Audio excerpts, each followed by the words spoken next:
ಎಲ್ಲರಿಗೂ ನನ್ನ ನಮಸ್ಕಾರಗಳು. ಅಜ್ಜಿ ತಾತಂದರಿಗೆ, ಮಾತಾ ಭಗಿನಿಯರಿಗೆ, ಅಣ್ಣ ತಮ್ಮಂದಿರಿಗೆ, ಮುದ್ದು ಮಕ್ಕಳಿಗೆ ಗೀತಾ ಹೆಗಡೆ ಕಥಾಮಾಲಕ್ಕೆ ಸ್ವಾಗತ ಸುಸ್ವಾಗತ. ದುರ್ಮಳ ಗಂಧರ್ವರಾಜ ಮುದಲಿಸುತ್ತಿದ್ದಾನೆ, ಅಪಮಾನಿಸುತ್ತಿದ್ದಾನೆ.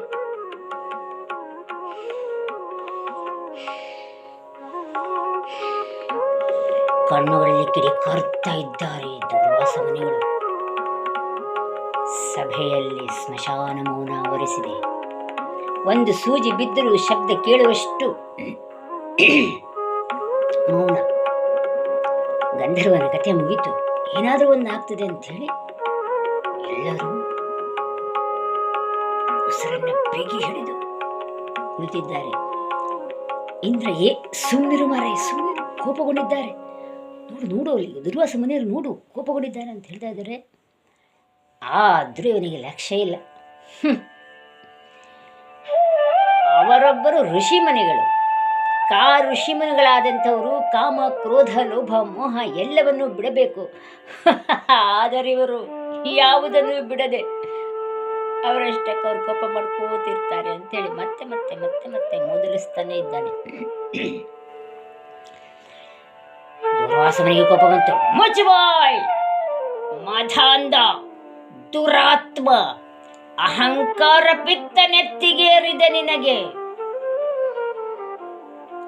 ನನ್ನೆದುರಿನಲ್ಲಿ ನನ್ನನ್ನು ಅಪಮಾನಿಸುವಷ್ಟು ನಿನಗೆಷ್ಟು ಧೈರ್ಯ? ನನ್ನ ಸಮ್ಮುಖದಲ್ಲಿ ರಕ್ಕಸ ಪ್ರವೃತ್ತಿಯನ್ನ ಮೆರಿತಾ ಇದ್ದೀಯಾ?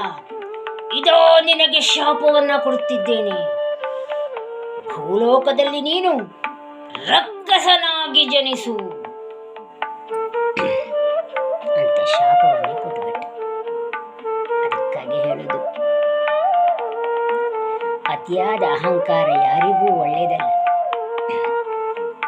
ಎಲ್ಲರನ್ನೂ ಸಮನಾಗಿ ಕಾಣಬೇಕು. ನನಗೆ ವಿದ್ಯೆ ಉಂಟು, ನನಗೆ ಐಶ್ವರ್ಯ ಉಂಟು, ನನಗೆ ಅಧಿಕಾರ ಉಂಟು ಅಂಥೇಳಿ ಅಹಂಕಾರ ಪಡಬಾರದು. ಅಹಂಕಾರ ಪಟ್ಟಿದ್ದಾದಲ್ಲಿ ಯಾವುದಾದ್ರೂ ಒಂದು ರೀತಿ ತೊಡಕು ಹಾಗೇ ಆಗ್ತದೆ.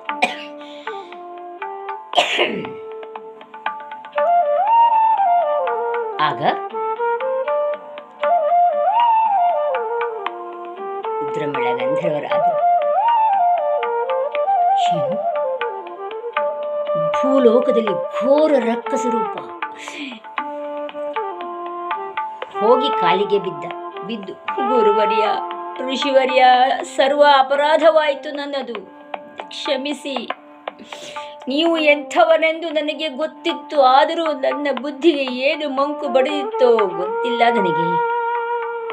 ಹಾಗಾಗಿ ಘೋರ ರೂಪ ಬೇಡ, ಋಷಿವರ್ಯ, ಮುನಿವರ್ಯ ಬೇಡ, ನನಗೆ ಈ ರೀತಿಯ ಜನ್ಮ ಬೇಡ. ಗುರುವರ್ಯ, ಅಪರಾಧವಾಯಿತು, ಸರ್ವಾಪರಾಧವಾಯಿತು, ಕ್ಷಮಿಸಿ ನನ್ನನ್ನ ಎಂಬುದಾಗಿ ಗೋರ್ಗರೆದ. ಇಂದ್ರನು ಕೂಡ ಹೌದು ಗುರುವರ್ಯ, ಏನೋ ಒಂದು ಅಹಂಕಾರದಿಂದ ಹೇಳಿದ, ಹಿಂತಿರುಗಿ ತೆಗೆದುಕೊಳ್ಳಿ ಶಾಪವನ್ನ ಅಂತ ಹೇಳಿದ. ಆಗ ದುರ್ವಾಸ ಮುನಿ ಸ್ವಲ್ಪ ಶಾಂತಗೊಂಡ. ಹೇಳಿದ,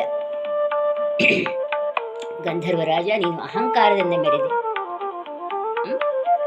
ಅದಕ್ಕಾಗಿ ಈ ರೀತಿ ಶಾಪಕ್ಕೊಳಗಾದೆ ನೀನು. ಆದರೆ ಕೊಟ್ಟ ಶಾಪಕ್ಕೆ ಹುಸಿ ಇಲ್ಲ, ಅದು ಹಾಗೇ ಆಗುತ್ತದೆ. ನಿನ್ನ ಮೇಲೆ ನನಗೆ ಯಾವ ಕೋಪನೂ ಇಲ್ಲ, ಮತ್ತೆ ಎಷ್ಟು ಕೋಪಗೊಂಡಿದ್ರಿ ಅಂತ ಗಂಧರ್ವರಾಜ ಹೇಳ್ತಾನೆ. ಇಲ್ಲ, ಅದು ಏನೋ ಒಂದು ಮುಂದೆ ಭೂಲೋಕದಲ್ಲಿ ಏನೋ ಒಂದು ನಡಲಿಕ್ಕೆ ಉಂಟು, ಅದಕ್ಕೋಸ್ಕರ ಈ ರೀತಿ ನನಗೆ ಕೋಪ ಬಂದದ್ದು ಅಂತ ಅನಿಸ್ತದೆ. ಮುಂದೆ ಕಾಲವೇ ಉತ್ತರ ಹೇಳುತ್ತದೆ ಅದಕ್ಕೆ.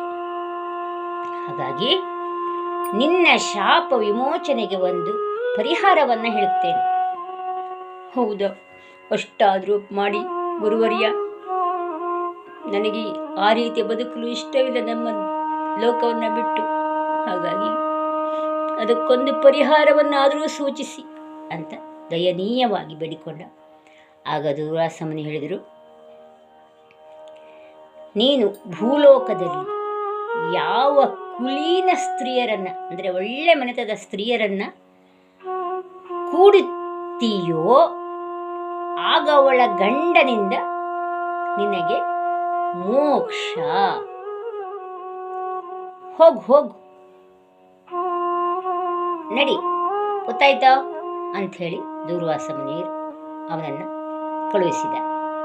ದೂರ್ವಾಸ ಮುನಿ ಕೂಡ ಅಲ್ಲಿಂದ ಹೊರಟ. ಮುಂದೇನಾಯಿತು ನೋಡೋಣ ಮುಂದಿನ ಸಂಚಿಕೆಯಲ್ಲಿ. ನಮಸ್ಕಾರಗಳು.